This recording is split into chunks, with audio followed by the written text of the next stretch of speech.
18/7/2022ची मुरली आहे. आजच्या मुरलीचे सार आहे, गोड मुलांनो, आता तुम्ही बाबांच्या नजरेने निहाल होत आहात. निहाल होणे अर्थात स्वर्गाचे मालक बनणे. आजचा प्रश्न आहे, और संग तोड एक संग जोड या डायरेक्शनची अंमलबजावणी कोण करू शकतो? उत्तर आहे, ज्यांच्या बुद्धीमध्ये एम ऑब्जेक्ट अर्थात ध्येय क्लिअर आहे. तुमचे एम ऑब्जेक्ट आहे मुक्तिधाममध्ये जाण्याचे. त्यासाठी शरीरातूनही बुद्धियोग काढावा लागेल. टॉकी मूव्ही अर्थातच बोल आणि संकल्पांची भाषा याच्याही परे सायलेन्समध्ये राहण्याचा अभ्यास करा, कारण तुम्हाला सायलेन्स अथवा निर्वाणमध्ये जायचे आहे. गीत आहे, जले न क्यों परवाना. ओम शांती. मुले जाणतात की आपण कोणाच्या नजरेसमोर बसलो आहोत. तुम्ही आपल्या पारलौकिक परमपिता परमात्म्याच्या नजरेसमोर बसला आहात. तुम्ही जाणता, या बाबांच्या नजरेसमोर येण्याने आपल्याला 21 जन्मांसाठी स्वर्गाचा वारसा मिळतो. कधी कोणा साधू संतांकडे जातात तेव्हा म्हणतात की हे तर नजरेनेच निहाल करतात. आता दृष्टीद्वारे निहाल करणे याचा अर्थ तर तुम्हा ब्राह्मणांशिवाय दुसरे कोणी समजू शकणार नाही. नजरेसमोर आता तुम्ही बसला आहात. बाबांच्या नजरेत मुले आणि मुलांच्या नजरेत बाबा आहेत. मुले निहाल होतात बाबांच्या नजरेने. बाबांकडूनच वारसा मिळतो.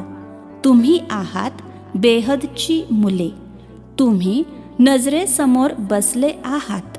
त्याचबरोबर 2 शब्द ऐकत आहात. माझी निरंतर आठवण करा, तर तुम्ही निहाल व्हाल, अर्थात स्वर्गाचे मालक बनाल. एकदम सेकंदात नजरेने निहाल करून मुक्ती आणि जीवनमुक्ती देतात. ते आहेत निराकार परमपिता परमात्मा. जाणतात की ही माझी मुले बनली आहेत. ज्यांना पक्का निश्चय आहे की आम्ही परमपिता परमात्म्याची संतान आहोत, ते जरूर स्वर्गाचे मालक बनतील. नजरेने निहाल सुद्धा व्हायचे आहे आणि स्वर्गाचे मालक देखील बनायचे आहे. स्वर्गात आहे बादशाही. इथे सर्व नरकाचे मालक आहेत, म्हणजेच नरकात राहणारे आहेत. त्यात देखील नंबरवार पदे आहेत. भले आता राजाई नाही आहे, परंतु ते सुद्धा मनातून समजतात ना की आपण जयपूरचे मालक होतो. लिहितात देखील, जयपूरचे महाराजा, पटियालाचे महाराजा. बोलण्यात तर येते ना. ते स्वतःही जगतात आणि त्यांची वंशावळी सुद्धा जगते. आता ते देखील प्रजेमध्ये आले आहेत. आता तुम्ही जाणता की आपण श्रीमतावर पुन्हा दैवी स्वराज्य स्थापन करत आहोत. बाबांनी समजावले आहे, हाच भारत पावन होता, आता पतित बनला आहे. तुम्हाला आता 3रा नेत्र मिळाला आहे. आत्मा जाणते की आता मी एक परमपिता परमात्म्याची आठवण करत आहे आणि त्यांच्याकडूनच वारसा मिळतो. भगवानुवाच देखील आहे की माझी आठवण करा, इतर संगत तोडा. आपल्या शरीराचा देखील संगत तोडा आणि अशरीरी बना. आधी तुम्ही अशरीरी आला होता. सर्व आत्मे अशरीरी असतात. मूल वतनमध्ये आत्मे अशरीरी असल्याने तेथे आवाज होत नाही, म्हणून त्याला निर्वाणधाम म्हटले जाते. सूक्ष्म वतनमध्ये मूव्ही अर्थातच संकल्पांची भाषा असते. टॉकी, मूव्ही आणि सायलेन्स. अगोदर फक्त मूव्ही नाटक असायचे. आता टॉकी म्हणजेच बोलपट झाले आहेत. तुम्हा मुलांना सायलेन्समध्ये राहायला शिकवले जाते. तुम्ही आपल्या स्वधर्मामध्ये टिकून राहा. घराची आठवण करा. टॉक म्हणजेच बोलणे सोडायचे आहे. गुणगुण सुद्धा करायची नाही. मनातल्या मनात राम राम म्हणत राहतात. आता बाबा म्हणतात, मुलांनो, हे देखील सोडा. तुम्हाला वाणीपासून दूर जायचे आहे. इथे राहून टॉकी आणि मूव्हीपासून दूर जायचे आहे. हा एम ऑब्जेक्ट बुद्धीमध्ये स्पष्ट आहे की आपल्याला मुक्तिधामला जायचे आहे. बाबा मुक्ती जीवनमुक्ती देतात. अगोदर सर्व आत्मे सायलेन्समध्ये जातात. मग प्रत्येकाला आपापला पार्ट बजावण्यासाठी यायचे आहे. देवी देवता धर्मवाल्यांचा आपला पार्ट, इस्लामी बौद्धी धर्मीयांचा आपला पार्ट. या सर्व गोष्टी तुम्हा मुलांच्या बुद्धीमध्ये आहेत. बाबांकडे हे सारे ज्ञान आहे. हे सारे ज्ञान तुम्हाला ऐकवून आप समान बनवतात. तुम्ही मग इतरांना आप समान बनवा. ज्ञानी आणि योगी बनवा. जे ज्ञान माझ्या जवळ आहे तेच तुम्हाला देतो. आत्माच ग्रहण करते. नंबरवार पुरुषार्थानुसार ज्ञानी बनतात. काही जण तर पूर्ण नॉलेजफुल बनतात. काही जण कमी पुरुषार्थामुळे तितके नॉलेजफुल बनत नाहीत. एम ऑब्जेक्ट तर हेच लक्ष्मी नारायण आहेत. आता तुम्ही नॉलेजफुल बनत आहात. आता तुम्ही जाणता आपण कुठून आलो, आता कुठे जायचे आहे, हे चक्र कसे फिरते, यात सगळे काही येते. ज्याप्रमाणे बीजातून झाड निघते, त्याचे आयुष्य वाढत जाते. अखेरीस त्याला जडजडीभूत अवस्था म्हटले जाते. आपल्याकडेही एक झाड होते. मग ते पूर्ण एकदम जडजडीभूत झाले तेव्हा त्याला छाटावे लागले. बनेन ट्री म्हणजे वडाच्या झाडासारखे. हे सुद्धा विविध धर्मांचे झाड दाखवले आहे. शेवटपर्यंत थोडे थोडे येत राहतात. सुरुवातीला जी पाने फुटतात ती खूप शोभिवंत असतात, कारण ते सतोप्रधान असतात. नंतर रजो तमो बनतात. अर्धा कल्प तुम्ही राज्य करता. मग हळूहळू खाली येता. उतरती कला आणि चढती कला असते. चढतात एकदम पटकन. पूर्ण राजधानी स्थापन व्हायला थोडा वेळ तर लागतो. बाबा समजावतात, मीच संगमावर येऊन दैवी राजधानी स्थापन करतो. सूर्यवंशी आणि चंद्रवंशी घराणे आत्ताच स्थापन होते, जे मग नवी दुनिया अमरलोकमध्ये येऊन आपले राज्यभाग्य घेतात. यालाच संगमयुग म्हटले जाते. दुसरे कोणी संगमावर येत नाही, केवळ एक बाबाच येतात. ही गोष्ट कोणत्याही शास्त्रांमध्ये नाही की मी पुन्हा केव्हा येतो. हे कोणालाच कळू शकत नाही. हे फक्त तुम्हा मुलांनाच माहीत होते. कल्प कल्प हा पार्ट चालतो. सगळे झाड जुने झाल्यावर मग आता संगमयुगात याचा पाया घातला जात आहे. ही आहे पतित दुनिया. सतयुग आहे पावन दुनिया. गातात देखील की आम्हा पतितांना पावन बनविण्यासाठी या. आता सगळे पावन बनत आहेत. परत जेव्हा येतील तेव्हा पावनच असतील. परंतु सर्वांना एकत्र यायचे तर नाही आहे. बाबा किती चांगल्या प्रकारे समजावतात. आता हे प्रिन्सिपल बसले आहेत, तर का नाही हे नॉलेज सर्वांना दिले जावे. तर सर्वजण जाणतील की जगाचा इतिहास भूगोल काय आहे. तो कसा रिपीट होतो हे कोणालाच माहीत नाही. ईश्वर एकच आहे. आणखी कोणी क्रिएटर नाही. ना वरती कोणती दुनिया आहे ना खाली कोणती दुनिया आहे. हे जे म्हणतात आकाश पाताळ या सगळ्या बाता आहेत. समजतात की ताऱ्यांच्या वरती सुद्धा दुनिया आहे, पण तिथे कोणाची राजधानी नाही. बाबा प्रिन्सिपल मुलांना देखील सांगतात की जे चांगले विद्यार्थी आहेत त्यांना हा इतिहास भूगोल समजवा. गव्हर्नमेंटशी देखील संपर्क साधा. मोठमोठ्या ऑफिसर्सना देखील समजवा. परंतु खूप युक्तीने समजवायचे आहे की सतयुगामध्ये आदी सनातन देवी देवता धर्माची राजधानी होती. त्यांनी हे राज्य कसे प्राप्त केले? शास्त्रांमध्ये दाखवले आहे की देवता आणि दैत्य यांच्यात युद्ध झाले आणि मग देवतांचा विजय झाला. महाभारताची लढाई एकदाच होते. त्यानंतर पुन्हा कोणतीही लढाई झालीच नाही.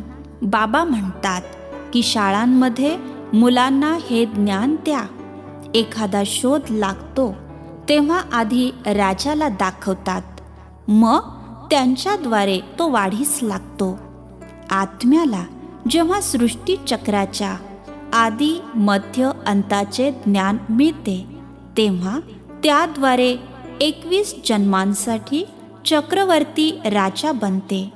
तुमच्यामध्ये देखील बरेच जण आहेत की जे शिकलेले नाहीत. बाबा म्हणतात खूप छान.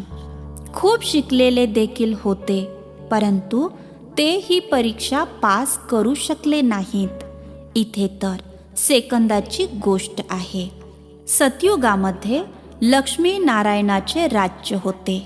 त्रेतामध्ये राम सीतेचे राज्य सुरू होते. अर्ध्या कल्पानंतर भक्ती मार्ग सुरू होतो. धक्के खावे लागतात. मनुष्य म्हणतात देखील ओ गॉड फादर. तर नक्कीच त्यांच्याकडून हेविनचा म्हणजेच स्वर्गाचा वारसा मिळायला हवा. मनुष्य जेव्हा मरतो तेव्हा विचारले जाते कुठे गेला, तर म्हणतात स्वर्गवासी झाला. ते असे समजतात की आकाशामध्ये स्वर्ग आहे. किती बेसमज झाले आहेत. हे तर आहेच काट्यांचे जंगल. भारतच फुलांचा बगीचा आहे. आता तुम्ही फूल बनत आहात. बाबा समजावतात की कोणालाही दुःख द्यायचे नाही. दुःख दिलेत तर दुःखी होऊन मराल. उच्च पद प्राप्त करू शकणार नाही. तुम्ही जाणता की आपण बाबांकडे आलो आहोत सदा सुखाचा वारसा प्राप्त करण्यासाठी. तुम्ही ब्राह्मण बनला आहात.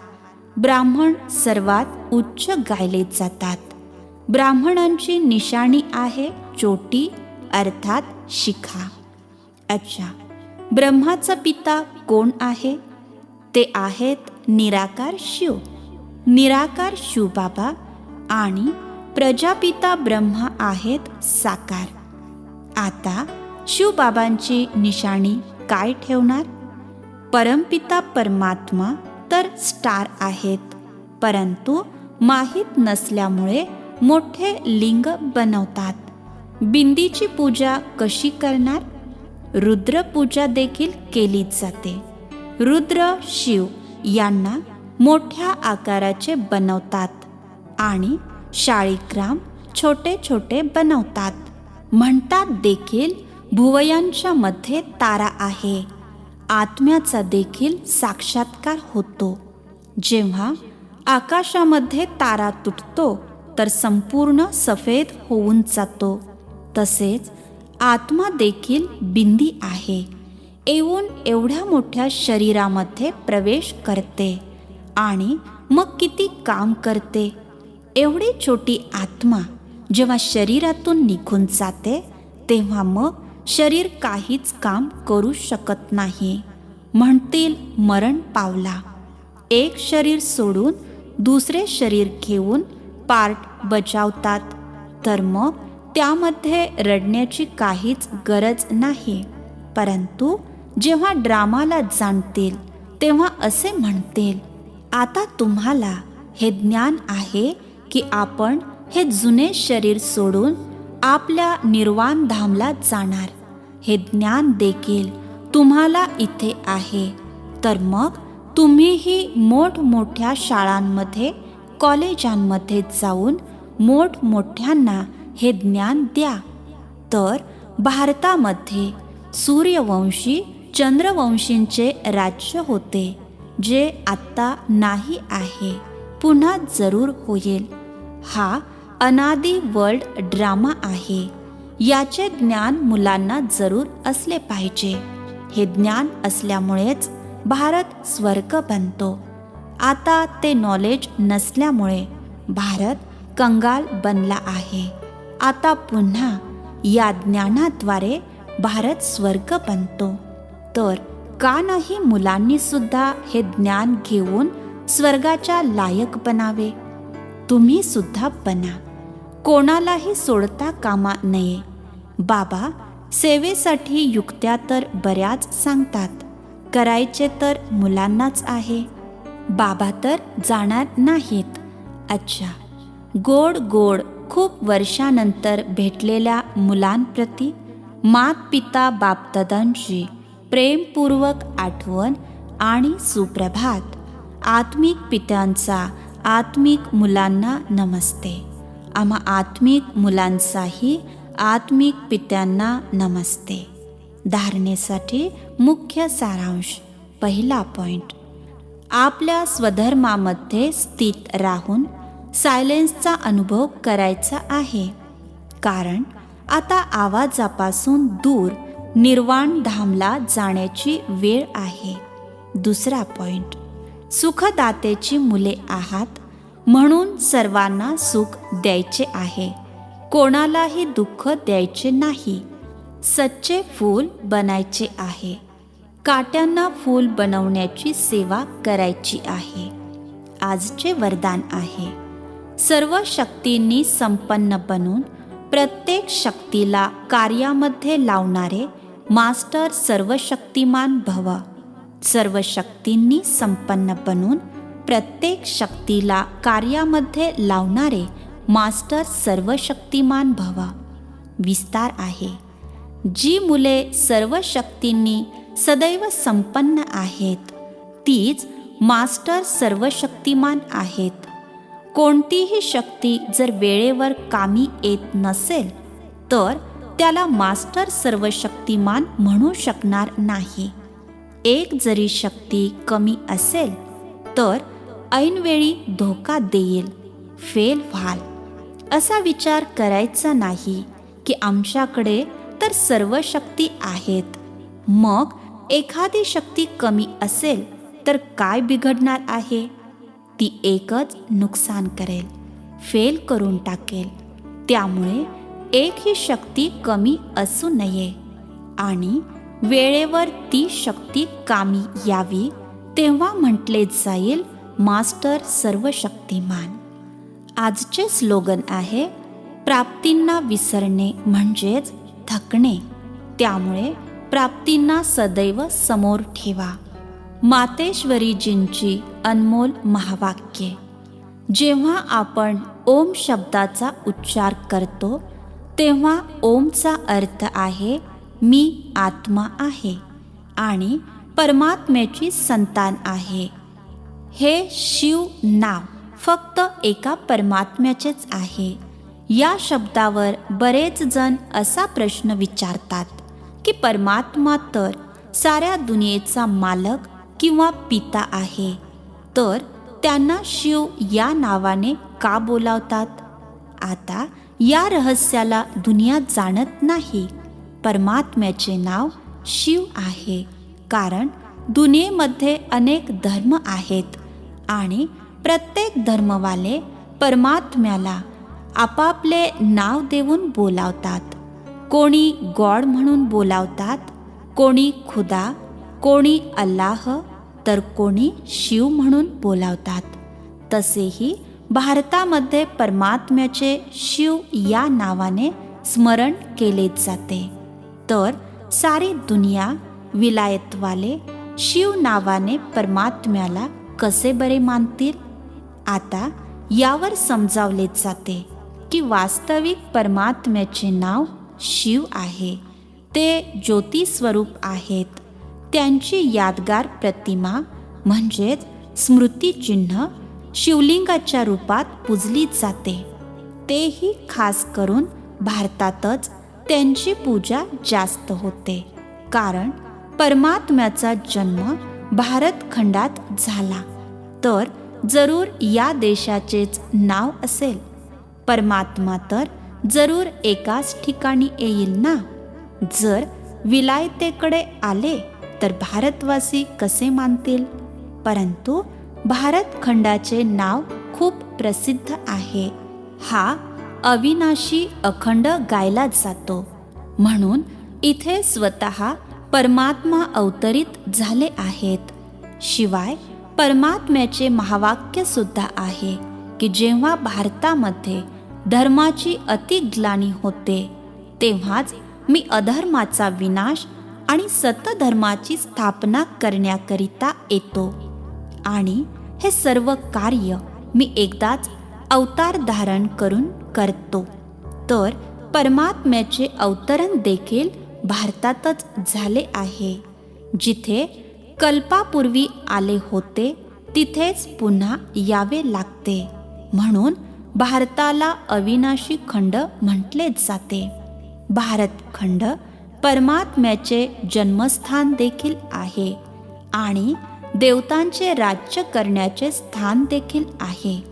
अच्छा. ओम शांती.